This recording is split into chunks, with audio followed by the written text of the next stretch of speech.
आज का रात्रि क्लास है 19 जून 1968।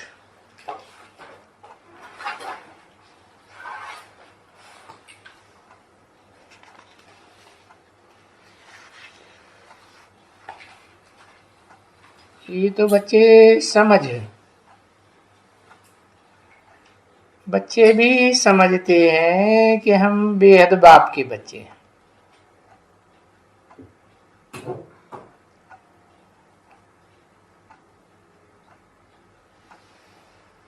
कौन से बच्चे समझते हैं?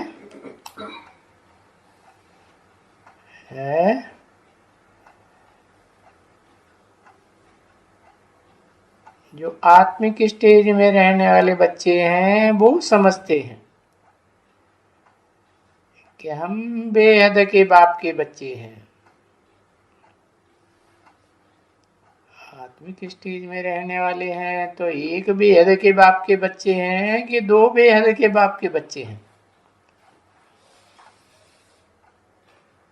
दो बेहद के बाप के बच्चे हैं। एक के बच्चे होने से नहीं चलेगा। समझना कैसे होगा? समझना तो तभी हो सकता है जब मन बुद्धि दोनों काम करें। तो बुद्धि और मन, बुद्धि तो बुद्धिमानों की बुद्धि बेहद का बाप एक ही है, लेकिन उसको मन तो नहीं है। मन है संकल्प विकल्प करने का, तो फिर समझने की बात आएगी है? समझने की भी बात नहीं आएगी, समझाने की भी बात नहीं आएगी। तो निराकारी स्टेज वाला अति सूक्ष्म अचिंत्य ज्योति बिंदु है। समझने समझाने के लिए तो विस्तार चाहिए ना है? तो बुद्धि को विस्तार करने की दरकार है। सतयुग त्रेता रूपी स्वर्ग में देवताएं देव आत्माएं बुद्धि का विस्तार करती हैं क्या है? हाँ, वो तो अपन को ज्योति बिंदु आत्मा समझते हैं, जानते हैं कि हम ज्योति बिंदु आत्मा हैं, एक बाप की संतान है। और वहां तो एक ही महाराजा को सब कुछ मानते हैं। कहा? स्वर्ग में देवी देवताएं महाराजा को ही सब कुछ मानते हैं ना। हाँ, तो दोनों बाप चाहिए। आत्माओं का बाप भी चाहिए और उन आत्माओं को जो समझने वाली और समझाने वाली हैं उस बेहद का बाप मनुष्य सृष्टि का जो कहा जाता है आदम भी चाहिए। तो दोनों बाप के बच्चे हैं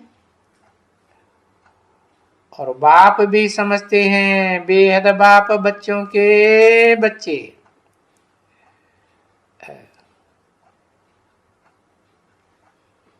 बाप बच्चों का बाप है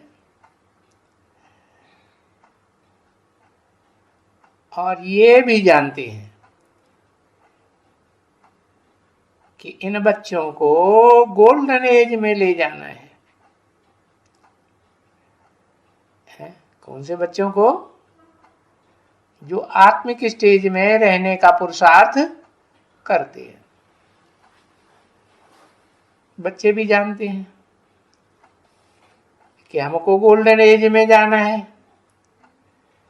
जो आत्मिक स्टेज में रहने का पुरुषार्थ ही नहीं करते, प्रयास ही नहीं करते, वो फिर गोल्डन एज में आ नहीं सकते। अगर आएंगे भी तो मिक्स गोल्डन स्टेज में आएंगे या प्योर गोल्डन स्टेज में आएंगे? मिक्स में ही आएंगे। तो फिर तो ग्रेड कम हो जाएगा। ये मिक्सचरिटी की जो संस्कार हैं वो फिर उनमें आ जाते हैं। मिक्सचरिटी के संस्कार हैं जिनमें आ जाते हैं तो रिजल्ट क्या होता है? रिजल्ट ये होता है कि जब द्वैतवादी द्वापर युग शुरू होता है तो दूसरे धर्म पिताओं की मिक्सचरिटी है धारणाओं की उनमें होने लगती है। अभी तो हम सब बच्चे आयरन एज में हैं। भले आत्मिक स्थिति का पुरुषार्थ करते हैं, प्रयास करते हैं कि हम आत्मिक स्थिति में ही टिके रहें, परंतु ये भी तो जानते हैं कि हमारी वास्तविक स्टेज क्या है? सतयुगी सोने जैसी स्टेज है, त्रेतायुगी चांदी जैसी स्टेज है, द्वापर के कॉपर जैसी स्टेज है, कि एकदम भंगार है, मिक्स है? कहेंगे एकदम आयरन एज। जब इस सृष्टि पर आए थे शुरू शुरू में तो गोल्डन स्टेज थी, फिर तो बदलते गए, सिल्वर है, कॉपर है, एज बनती गई। कैसे बनती गई है? गोल्डन एज वाले वो सिल्वर एज में कैसे कन्वर्ट हो गए? हाँ, जो और अगले जन्मों में, अगली अगली पीढ़ियों में जो आत्माएं नई नई आती हैं आत्मलोक से, वो तो कमजोर कमजोर आत्माएं आती हैं ना बाद में, है नंबरवार पुरुषार्थ अनुसार कमजोर आत्माएं ही आती जाती है। नीची कोटि की आत्माएं आती हैं परम धाम से कि सब ऊपर वाली है नीची कोटि की, तो वो फिर उनको कहेंगे सिल्वर एज। मिक्सरिटी होती रहती है। उनको कहते हैं चंद्रवंशी। हाँ, फिर कॉपर एज आती है, उसमें तो गोल्ड भी नहीं तो सिल्वर भी नहीं है, कॉपर ही कॉपर। तो ऐसे हम समझते हैं कि संग का रंग से नीचे उतरते आए। अब ये है, कोई को संग का रंग कम लगता है और कोई को जास्ती लगता है। जिन्होंने सुप्रीम सोल बाप जिस हीरो पार्टधारी में प्रवेश करता है मुकर्रर रूप से, उसको ही याद किया है, औरों को याद नहीं किया है, तो उसमें क्या अंतर पड़ता है? उसको दूसरे धर्मों का प्रभाव कम होता है। सिल्वर वाली आत्माओं का, कॉपर वाली आत्माओं का, लोहे वाली आत्माओं का, लोहे जैसी काली कलूटी आत्माओं का संग का रंग बहुत कम लगता है। अभी आयरन एज से यूं एकदम गोल्डन एज में जाते हो, है जूं चुटकी बजाई होगी बाबा ने। एक सेकंड में मुक्ति, जीवन मुक्ति मिलती है या नहीं मिलती है? मिलती है। तो सबको मिलती है क्या है? कि नंबरवार कोई को एक सेकंड में, कोई को फिर लंबा टाइम भी लगता होगा। नंबरवार लगता है कि नहीं? हाँ, तो जो एक सेकंड में जीवन मुक्ति पाता है उसका नाम क्या है? किस नाम से शास्त्रों में प्रसिद्ध है? अरे एक अक्षर लिखो जल्दी से, है जनक। जन माने जन्म देने वाला, का माने करने वाला, जन्म का काम करने वाला, अव्वल नंबर। तो अव्वल नंबर में कौन है इस सृष्टि रूपी रंगमंच पर जो जन्म देता है? कोई है या नहीं है? कौन है? हाँ, आदम है, उसे आदिदेव कहो। इस सृष्टि रूपी रंगमंच पर जब नई दुनिया शुरू होती है तो देवताओं की दुनिया शुरू होती है। देवता तो कहा ही जाता है उनको जो 16 कला संपूर्ण हो, अथवा 16 कला संपूर्ण को जन्म देने वाले बाप हो। कलाती तुम सूर्य जैसे हो। तो देखो वो जन्म लेने वाले वो भी गोल्डन एज। तो ये बच्चे समझते ही तो हैं, अभी सभी बच्चे समझते हैं है कि इस दुनिया में कोई भी मनुष्य मात्र नहीं है जो गोल्डन एज में ले जा सके, है सिवाय एक के। कौन कौन ले जा सकता है? हाँ, गोल्डन एज में ले जाने वाला नारायण तो बहुत होते हैं। आदि नारायण जो षष्ठी रूपी रंगमंच पर पहले पहले नारायण बना था, है और किसके द्वारा कैसे बना था, किसने सिखाया है? ऐसा ऊंचे से ऊंचे नारायण पद धारण करने वाला वो ही सुप्रीम सोल है, जो सदा काल इस सृष्टि रूपी रंगमंच पर पार्ट बजाते हुए भी आत्मिक स्टेज में ही रहता है। तो उस सुप्रीम सोल के समझाने बगैर तो कोई भी गोल्डन स्टेज में जा ही नहीं सकता और दूसरों को ले जा भी नहीं सकता। न ये कोई युक्ति बताएंगे क्या?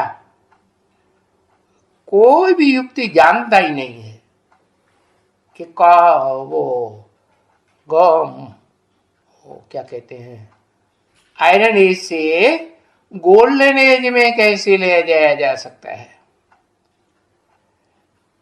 है तो ये इजी बात समझना। बराबर लिखा हुआ है।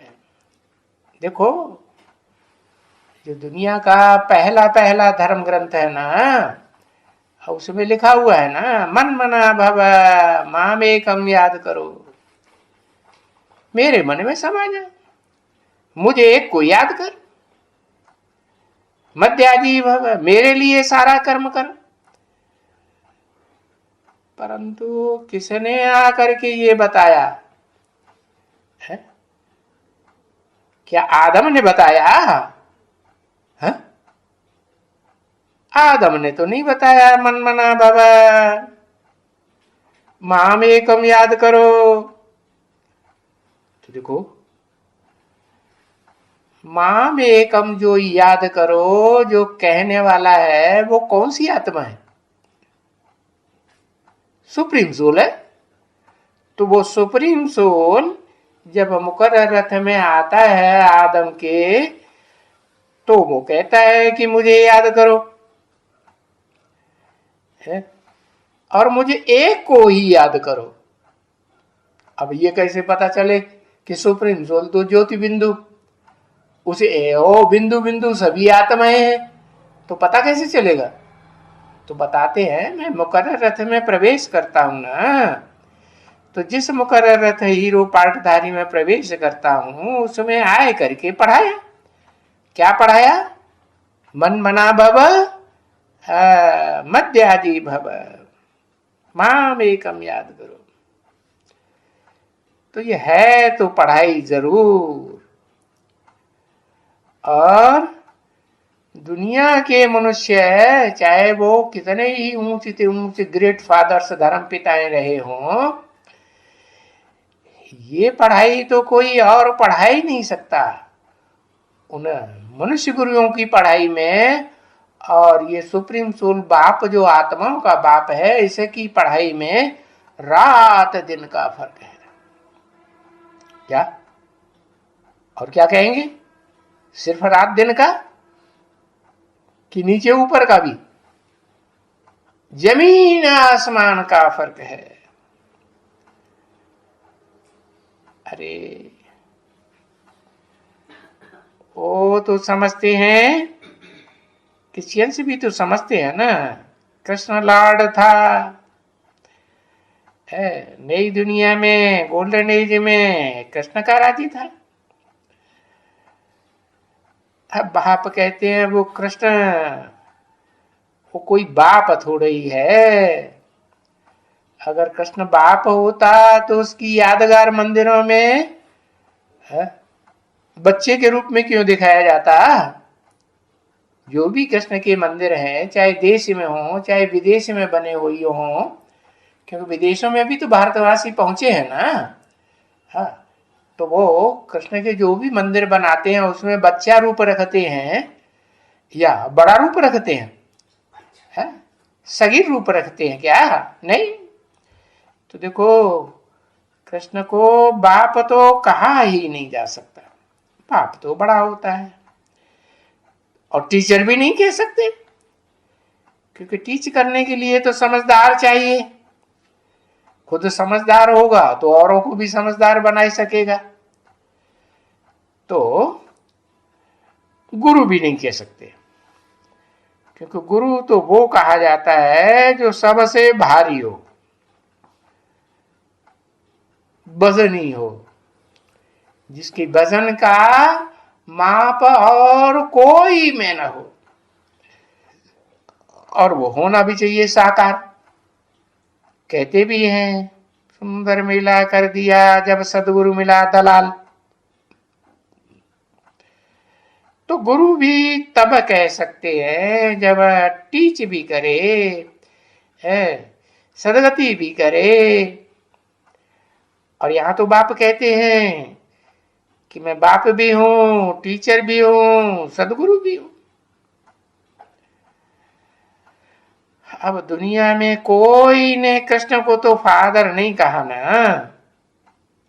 कहा होता, हुआ होता तो कृष्ण के जो चित्र है, जो मूर्तियां हैं, वो बच्चे के रूप में क्यों बनाई जाती है? नहीं बना है। तो बातें समझना और समझाना बहुत इजी है। और अगर बाप जब कहते हैं ना कि बाप सुप्रीम सोल सर्वव्यापी है, तो फिर बोलना चाहिए, अरे सर्वव्यापी कैसे हो सकता है? बाप कोई सर्वव्यापी होता है बच्चों में? है? अरे बाप की ऊर्जा बच्चों में सर्वव्यापी होती है, नंबरवार के बाप सर्वव्यापी होता है। हाँ, उसकी शक्ति नंबरवार बच्चों में जाती है।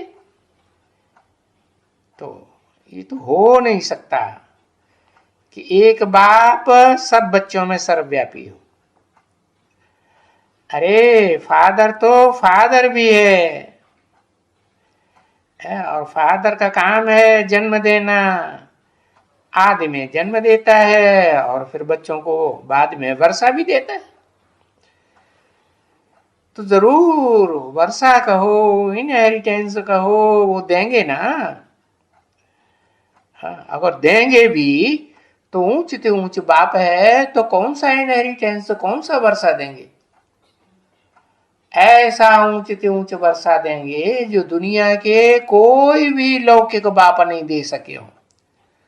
अरे लौकिक बापों की तो जन्म जन्मांतर की बात भी छोड़ो, जो धर्म पिताएं आए हैं इस षष्ठी रूपी रंगमंच पर ग्रेट फादर्स बन करके, वो भी इतना ऊंचे हेरिटेंस दे ही नहीं सकते। प्रयास तो किया क्या? उन्होंने पढ़ाई पढ़ाई तो धारणाएं तो ऐसी सिखाई कि हम जो धारणाएं सिखाते हैं उन धारणाओं से तुम विश्व को जीत सकते हो। है? तो क्या किसी ने जीता है? हिटलर हो, नेपोलियन हो, मुसेलिनी हो, है, अलेक्जेंडर हो, क्या सारी दुनिया को जीता? जीत पाया? कोई नहीं जीत पाया। लेकिन ये बाप तो ऐसा ऊंच ते ऊंच बाप होता है कि ऊंच ते ऊंच को साबित भी कर देता है कि मैं कैसे ऊंच ते ऊंच। ऊंच ते ऊंच बाप है तो ऊंच ते ऊंच वर्षा देता है विश्व की बादशाही का। ये विश्व की बादशाही का वर्षा और कोई है मनुष्य मात्र संसार में दे ही नहीं सकता। जिस मुकर्रर रथ में मैं प्रवेश करता हूं वो देता है क्या? नहीं देता। अच्छा नंबरवार तो देता होगा, वो भी नहीं, नंबरवार तो देता है। कैसे? जैसे मान लो इब्राहिम आया तो इब्राहिम जब इस सृष्टि रूपी रंगमंच पर आया, भले द्वैतवादी द्वापर युग में आया, तो उसके मुकाबले उसको पढ़ाई पढ़ाने वाला कोई और था क्या? है? कोई ने उसका मुकाबला किया धर्म की धारणाओं में? नहीं मुकाबला किया। ऐसे ही बुद्ध आया, तो बुद्ध आया तो कोई ने मुकाबला किया क्या बुद्ध का? है? कोई ने मुकाबला नहीं किया। और न मुकाबला करने के कारण ही ढेर के ढेर उनके प्रभाव में आते गए और उनकी प्रजा बनते गए, फॉलोअर्स बने ना। है? ऐसे ही क्राइस्ट आया तो एक छत्र धर्म पिता बना, कि कोई उसके मुकाबले का उस समय कोई दूसरा धर्म पिता था? है? उसके जीते जी उसकी बातों को काटने वाला कोई बना से क्या धर्मगुरु? कोई नहीं बन पाया।